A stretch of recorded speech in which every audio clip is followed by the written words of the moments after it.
Assalamualaikum warahmatullahi wabarakatuh.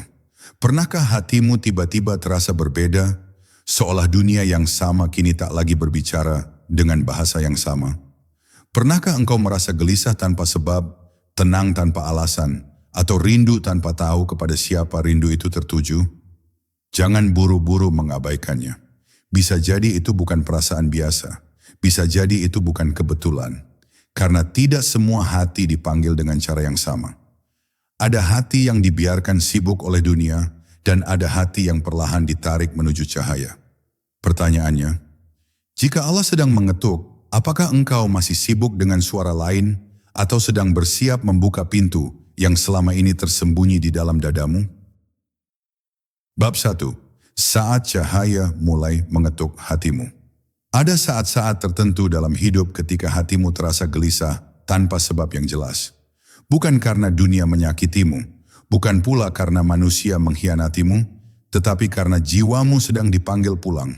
Kegelisahan itu bukan tanda kerusakan, melainkan pertanda bahwa Allah sedang membuka lapisan terdalam dari kesadaranmu. Banyak orang berlari menjauhi rasa ini, menghiburnya dengan suara dunia, namun sedikit yang berani diam dan mendengarkan bisikan halus dari langit. Jika akhir-akhir ini hatimu mudah tersentuh, mudah merenung, dan sulit menikmati hiruk-pikuk yang dulu terasa menyenangkan, bisa jadi itu bukan kelemahan, melainkan awal dari sentuhan cahaya yang belum sepenuhnya kau sadari. Allah tidak memilih hati dengan suara keras, tidak pula dengan tanda yang mencolok seperti petir di siang hari. Dia memilih dengan cara yang sangat lembut, hampir tak terasa, hingga hanya hati yang jujur yang mampu menangkapnya. Tiba-tiba engkau merasa dunia ini sempit, bukan karena kurang harta, tetapi karena jiwamu merindukan keluasan makna. Engkau mulai mempertanyakan hal-hal yang dulu kau anggap biasa, dan jawaban dunia terasa dangkal. Ini bukan kebingungan, ini adalah proses peluruhan saat ego mulai melemah, agar ruang bagi cahaya bisa disiapkan. Tanda pertama cahaya mendekat adalah ketika dosa tak lagi terasa ringan. Bukan karena engkau menjadi suci, tetapi karena hatimu tidak lagi kuat menanggung gelap. Hal-hal yang dulu kau lakukan tanpa rasa bersalah kini menimbulkan kegundahan yang dalam. Ini bukan hukuman, melainkan rahmat yang tersembunyi. Allah sedang membersihkan wadah sebelum mengisinya. Hati yang masih keras akan menikmati maksiat, tetapi hati yang mulai dipilih akan merasa lelah, berada jauh darinya, seolah ada beban tak kasat mata yang menekan dada setiap kali melupakan Allah. Engkau juga akan merasakan kesepian yang aneh, bahkan di tengah keramaian. Bukan kesepian karena ditinggalkan manusia, melainkan kesepian karena jarak dengan asal ruhmu. Tidak ada percakapan yang benar-benar memuaskan, tidak ada tawa yang benar-benar mengenyangkan batin. Dalam diam itulah sebenarnya Allah sedang mengajarkan satu pelajaran besar, bahwa hatimu tidak diciptakan untuk dipenuhi oleh selain Dia. Kesepian ini bukan untuk membuatmu hancur, tetapi untuk memalingkan wajahmu dari makhluk menuju Sang Pencipta. Jika engkau mengalami semua ini, jangan tergesa-gesa ingin sembuh dengan cara dunia. Jangan buru-buru menutupnya dengan hiburan, karena bisa jadi itulah pintu yang selama ini engkau minta. Dalam doa-doa yang tak kau ingat lagi. Cahaya tidak datang kepada hati yang merasa cukup, tetapi kepada hati yang retak karena rindu. Dan pada saat itulah, tanpa engkau sadari, Allah sedang memilihmu, bukan karena kehebatanmu, tetapi karena hatimu cukup lembut untuk diisi oleh cahayanya. Bab 2. Saat dunia tak lagi menjadi tujuan. Ada fase ketika dunia mulai terasa hambar, seolah warna-warnanya memudar di hadapan matamu. Apa yang dulu kau kejar dengan penuh ambisi kini terasa melelahkan, bahkan terkadang kosong. Ini bukan karena engkau gagal menikmati hidup, tetapi karena Allah sedang menggeser pusat perhatian hatimu. Dunia sengaja dibuat terasa kecil, agar engkau berhenti menjadikannya tujuan akhir. Banyak orang mengira ini adalah tanda kehilangan semangat, padahal sesungguhnya inilah awal dari kesadaran yang lebih tinggi. Kesadaran bahwa hidup bukan sekadar tentang memiliki, tetapi tentang kembali. Ketika Allah mulai memilih sebuah hati, Dia tidak serta-merta memberinya kenikmatan ruhani. Justru seringkali Dia mencabut rasa nikmat dari hal-hal duniawi yang sebelumnya terasa menyenangkan. Bukan untuk menyiksamu, tetapi agar engkau tidak tertipu oleh kilau sementara. Engkau mulai sadar bahwa pujian manusia cepat berlalu, harta tak pernah benar-benar cukup, dan kesibukan dunia tak mampu menenangkan batin. Pada titik ini, hatimu sedang diajarkan untuk berhenti bergantung, agar ia siap bersandar hanya kepada yang maha kekal. Tanda lain yang halus adalah ketika engkau mulai merasa berat melakukan hal-hal yang sia-sia. Bukan karena engkau menjadi suci, melainkan karena waktumu terasa terlalu berharga untuk dihabiskan tanpa makna. Pembicaraan kosong, hiburan berlebihan, bahkan perselisihan kecil terasa melelahkan jiwa. Hati yang mulai disentuh cahaya akan mencari keheningan, bukan kebisingan. Ia merindukan sesuatu yang lebih dalam, meski belum sepenuhnya tahu apa yang sedang ia cari. Pada saat yang sama, ujian sering kali datang dengan cara yang tidak kau duga. Bukan ujian yang membuatmu bangga, tetapi ujian yang meluruhkan keangkuhan. Allah menguji hati yang dia pilih agar ia mengenal kelemahannya sendiri. Ketika sandaran dunia runtuh satu persatu, barulah engkau mengerti betapa rapuhnya dirimu tanpa pertolongannya. Disinilah tauhid mulai berakar, bukan sekadar di lisan, tetapi di dalam rasa. Jika engkau sedang berada di fase ini, jangan merasa tersesat. Justru inilah tanda bahwa arah hidupmu sedang diluruskan. Dunia bukan sedang menjauh darimu, tetapi sedang dilepaskan dari genggaman hatimu. Dan ketika dunia tak lagi menjadi tujuan, di sanalah cahaya mulai menemukan tempatnya. Allah tidak mengisi hati yang penuh, tetapi hati yang telah dia kosongkan dengan kasih sayangnya sendiri. Bab 3. Hati yang mudah luluh dalam ingatan Allah. Pada suatu titik, engkau akan menyadari bahwa hatimu menjadi lebih mudah tersentuh oleh nama Allah. Bukan hanya ketika mendengar ayat atau lantunan doa, tetapi bahkan dalam keheningan yang paling sunyi.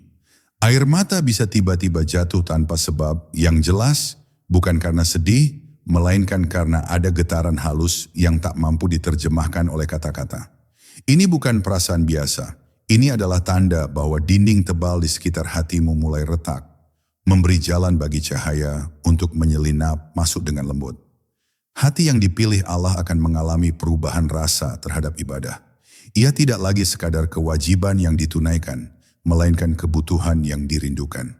Salat tidak lagi hanya gerakan tubuh, tetapi menjadi ruang pertemuan yang dirahasiakan. Doa tak lagi sekadar permintaan, melainkan pengakuan akan kelemahan diri. Bahkan zikir yang sederhana terasa berat maknanya. Seolah setiap lafaz membawa beban cahaya yang menenangkan sekaligus mengguncang batin. Engkau juga akan merasakan bahwa kesalahan kecil terasa besar di dalam hati. Bukan karena engkau semakin takut kepada hukuman, tetapi karena hatimu semakin peka terhadap jarak dengan Allah. Setiap kelalaian terasa seperti tabir tipis yang menutup cahaya, dan setiap taubat terasa seperti hembusan angin yang menyingkapnya kembali. Inilah rahasia makrifat, bukan merasa diri paling benar, tetapi selalu merasa butuh untuk kembali. Pada fase ini, Allah seringkali mengajakmu berdialog dalam kesendirian. Engkau menjadi lebih nyaman menyendiri, bukan karena membenci manusia, tetapi karena menemukan kedalaman saat bersamanya. Diam menjadi bahasa dan keheningan menjadi guru. Dalam sunyi itu, engkau mulai memahami bahwa tidak semua jawaban datang dalam bentuk suara. Sebagian hadir sebagai ketenangan yang menetap di dada. Jika hatimu kini mudah luluh oleh ingatan kepada Allah, jangan engkau banggakan, karena ini bukan hasil usahamu. Ini adalah anugerah yang dititipkan, bukan untuk disimpan, tetapi untuk dijaga dengan rendah hati. Cahaya hanya bertahan di hati yang lembut, dan ia akan pergi dari hati yang merasa telah memilikinya. Teruslah merendah, karena semakin engkau mengecilkan diri, semakin luas ruang bagi cahayanya untuk menetap. Bab 4. Ujian yang memurnikan, bukan menghancurkan. Ketika cahaya mulai menetap di hati, jangan mengira jalan akan menjadi mudah. Justru pada fase inilah ujian sering datang dengan bentuk yang lebih halus namun menghunjam. Allah tidak menguji untuk menjatuhkan, tetapi untuk memurnikan niat yang masih bercampur. Engkau mungkin diuji dengan kehilangan, kekecewaan, atau rasa tidak dimengerti oleh orang-orang terdekat. Semua itu bukan tanda bahwa Allah menjauh, melainkan tanda bahwa Dia sedang mendekat dan ingin memastikan hatimu hanya bergantung kepadanya. Ujian bagi hati yang dipilih seringkali tidak terlihat oleh mata manusia. Ia berupa kegelisahan batin, pergulatan pikiran, dan rasa lelah yang tak bisa dijelaskan. Dunia luar mungkin melihatmu baik-baik saja, namun di dalam ada proses yang sedang berlangsung. Allah sedang membersihkan lapisan-lapisan halus dari ria, ujub, dan rasa merasa sudah sampai. Karena cahaya tidak akan menetap di hati yang masih menyisakan keakuan. Pada fase ini, doa-doa terasa lebih sunyi. Bukan karena tidak didengar, tetapi karena Allah ingin engkau belajar berdoa tanpa menuntut.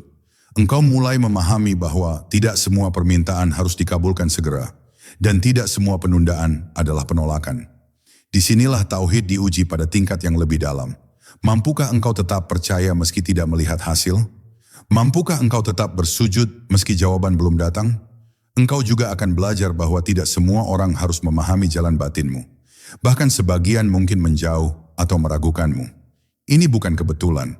Allah sedang mengajarkan bahwa perjalanan cahaya adalah perjalanan yang sunyi. Semakin dalam jalan ini, semakin sedikit yang bisa menemani. Bukan karena engkau lebih tinggi, tetapi karena setiap ruh memiliki waktunya sendiri untuk dipanggil. Jika engkau bertahan dalam fase ini tanpa memberontak, tanpa menyalahkan takdir, dan tanpa meninggalkan adab kepada Allah, maka ketahuilah, ujian itu sedang memurnikanmu. Seperti emas yang dibakar agar terpisah dari kotorannya, hatimu sedang disiapkan untuk menerima cahaya yang lebih jernih. Dan hanya hati yang bersabar dalam pemurnian yang akan layak menjadi tempat cahayanya bersemayam. Bab 5. Saat Allah menarik hatimu dari ketergantungan. Pada suatu fase yang sangat halus, engkau akan menyadari bahwa sandaran-sandaran lama mulai goyah. Orang yang dulu kau andalkan tak lagi sepenuhnya menguatkan. Keadaan yang dulu memberi rasa aman, kini terasa rapuh. Ini bukan karena Allah ingin membuatmu lemah, tetapi karena Dia ingin membebaskan hatimu. Ketergantungan adalah tirai paling tipis namun paling kuat yang menghalangi cahaya. Selama hatimu masih bersandar pada selainnya, cahaya itu akan datang dan pergi, tak pernah menetap. Allah tidak serta-merta mencabut semua sandaran dalam satu waktu. Dia melakukannya perlahan agar hatimu tidak patah.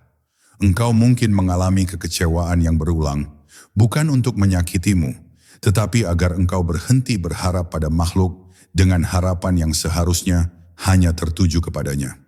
Disinilah rahasia tauhid rasa mulai bekerja. Ketika engkau tahu secara ilmu bahwa Allah Maha Segalanya, tetapi baru merasakannya setelah semua selainnya terasa tidak cukup. Pada fase ini, engkau belajar tentang tawakal bukan sebagai konsep, tetapi sebagai pengalaman. Ada rasa pasrah yang bukan keputusasaan, melainkan kelegaan.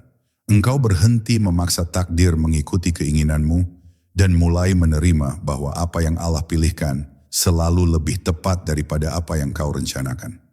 Hati yang mulai dipenuhi cahaya akan lebih mudah tenang di tengah ketidakpastian karena ia telah menemukan sandaran yang tidak pernah runtuh.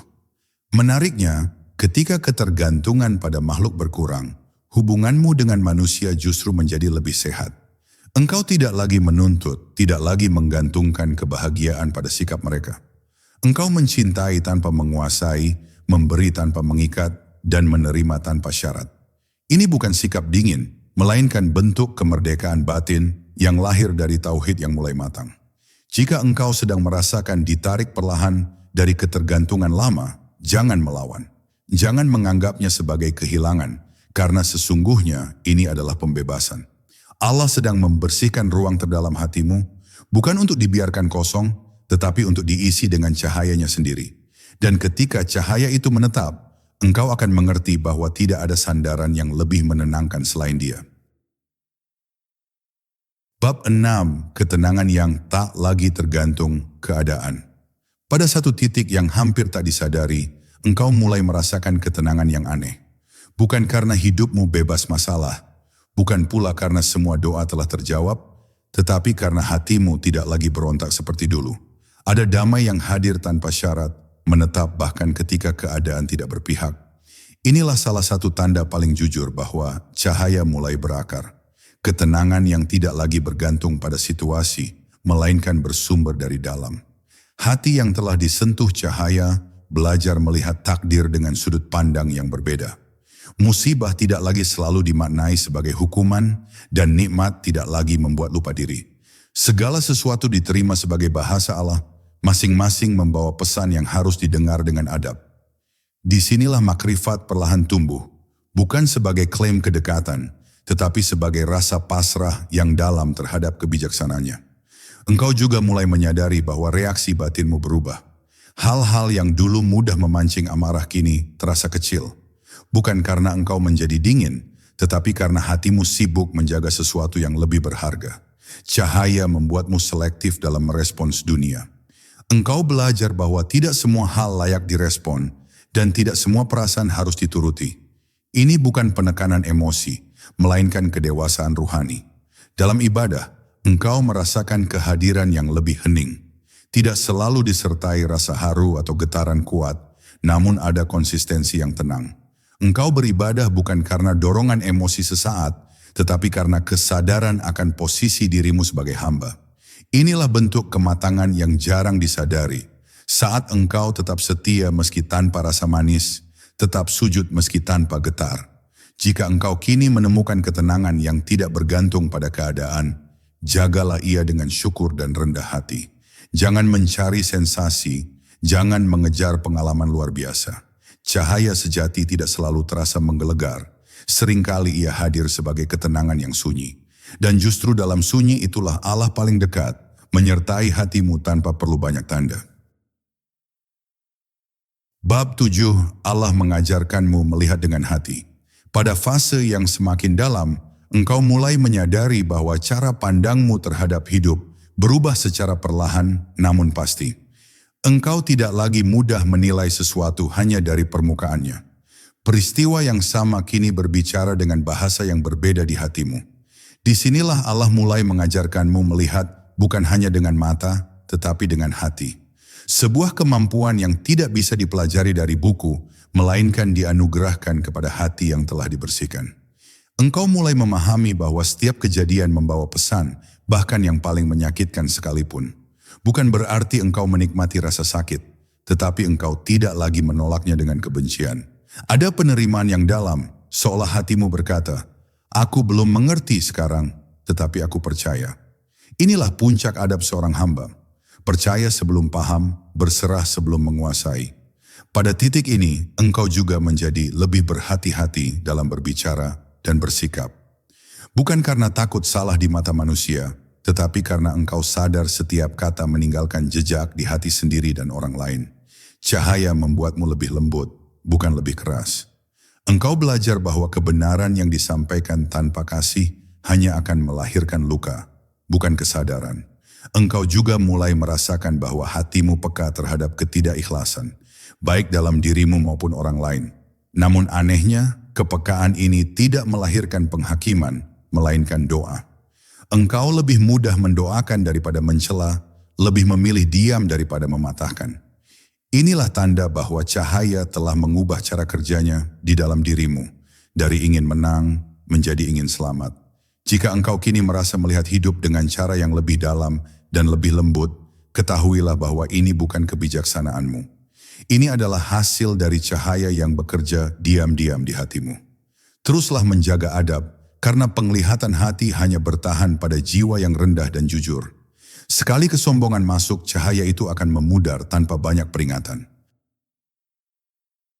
Bab 8, keinginan dunia tak lagi menguasai jiwa. Perlahan engkau akan menyadari bahwa keinginan-keinginan duniawi tidak lagi menggenggam hatimu sekuat dulu.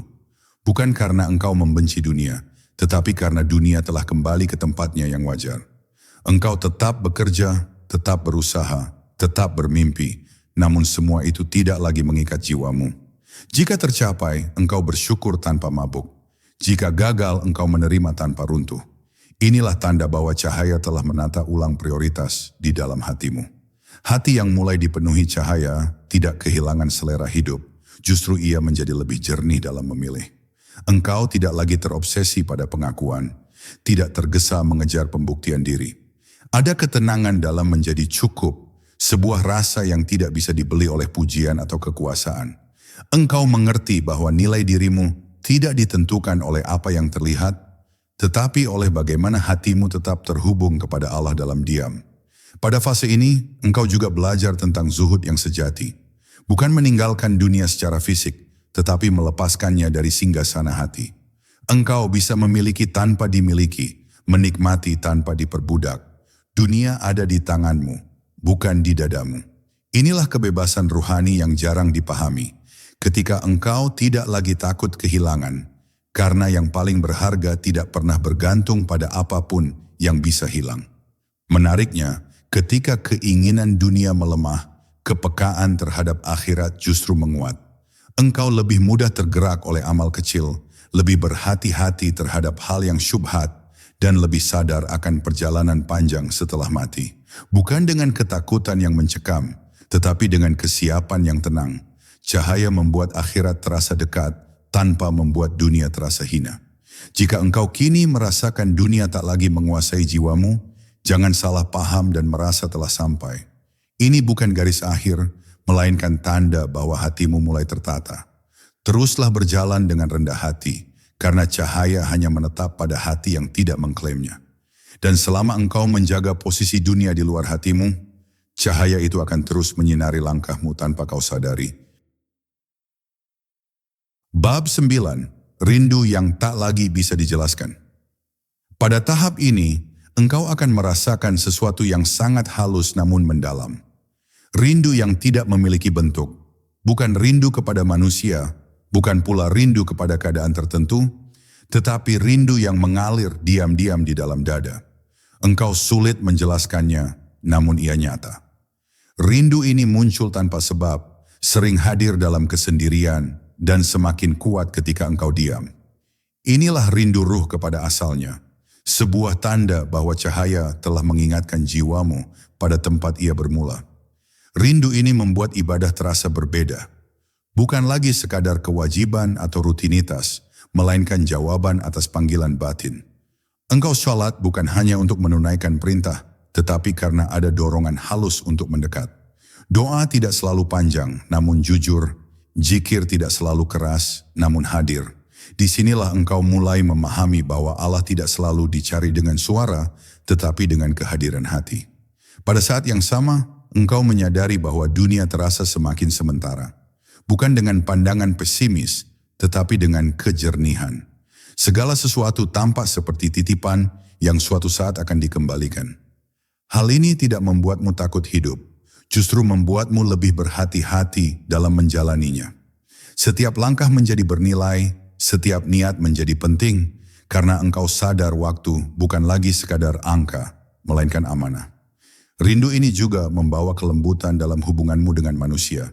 Engkau lebih mudah memaafkan, bukan karena lupa-luka, tetapi karena tidak ingin hatimu berat saat membawa rindu ini. Engkau belajar bahwa memelihara dendam hanya akan mengeraskan hati, sementara cahaya membutuhkan ruang yang lapang. Maka engkau memilih melepaskan, bukan demi orang lain, tetapi demi menjaga kejernihan batinmu sendiri. Jika engkau kini hidup dengan rindu yang tak bisa dijelaskan, jangan takut atau merasa aneh. Itu bukan kekosongan, melainkan panggilan. Cahaya sedang mengajarkan hatimu untuk mengenal Allah, bukan hanya sebagai Tuhan yang disembah, tetapi sebagai tujuan yang dirindukan. Dan rindu inilah yang akan menuntunmu melangkah dengan penuh adab hingga akhir perjalanan. Bab 10. Cahaya itu menjadi amanah. Pada akhirnya engkau akan sampai pada satu kesadaran yang sangat sunyi namun kuat, bahwa cahaya yang ada di hatimu bukanlah milikmu. Ia bukan prestasi ruhani, bukan pula tanda keistimewaan yang boleh dibanggakan. Cahaya itu adalah amanah. Allah menaruhnya di hatimu bukan untuk meninggikan dirimu, tetapi untuk menjagamu tetap rendah. Semakin terang cahaya itu, semakin dalam tuntutan adab yang menyertainya. Pada tahap ini, engkau mulai memahami bahwa kedekatan dengan Allah tidak selalu ditandai oleh pengalaman luar biasa. Justru ia terlihat dari bagaimana engkau menjalani hidup sehari-hari. Cara engkau bersikap kepada yang lemah, cara engkau menjaga lisan, cara engkau menahan diri saat mampu membalas. Cahaya sejati tidak sibuk menunjukkan diri, Ia sibuk menenangkan dan meluruskan. Engkau juga akan merasakan dorongan halus untuk memberi manfaat meski tanpa pengakuan. Bukan karena ingin terlihat baik, tetapi karena hatimu tidak lagi nyaman, hidup hanya untuk diri sendiri. Cahaya yang menetap selalu ingin mengalir. Ia menggerakkanmu untuk menebar kebaikan kecil, menyembuhkan tanpa suara, dan menghadirkan ketenangan dimanapun engkau berada, meski orang lain tak pernah tahu sumbernya. Pada fase ini, doa-doamu menjadi lebih sederhana namun dalam. Engkau tidak lagi banyak meminta perubahan keadaan, melainkan memohon penjagaan hati. Engkau mengerti bahwa selama hatimu dijaga, apapun yang terjadi di luar tidak akan merusak hubunganmu dengan Allah. Inilah puncak keikhlasan yang sunyi, menerima apapun bentuk perjalanan, selama Allah tidak dilepaskan dari pusat hidupmu. Jika engkau sampai di titik ini, jangan berhenti berjalan. Tidak ada garis akhir dalam perjalanan cahaya, hanya kedalaman yang terus bertambah. Jagalah amanah ini dengan kerendahan, kesabaran, dan rasa takut yang lembut kepada Allah. Karena hati yang dipilih bukanlah hati yang sempurna, tetapi hati yang terus kembali. Wassalamualaikum warahmatullahi wabarakatuh. Jika hatimu menemukan ketenangan dari kata-kata ini, jangan simpan sendiri. Rawatlah dengan diam, jaga dengan adab, dan kembalikan semuanya kepada Allah. Karena cahaya tidak datang untuk dibanggakan, tetapi untuk menuntun pulang. Assalamualaikum warahmatullahi wabarakatuh.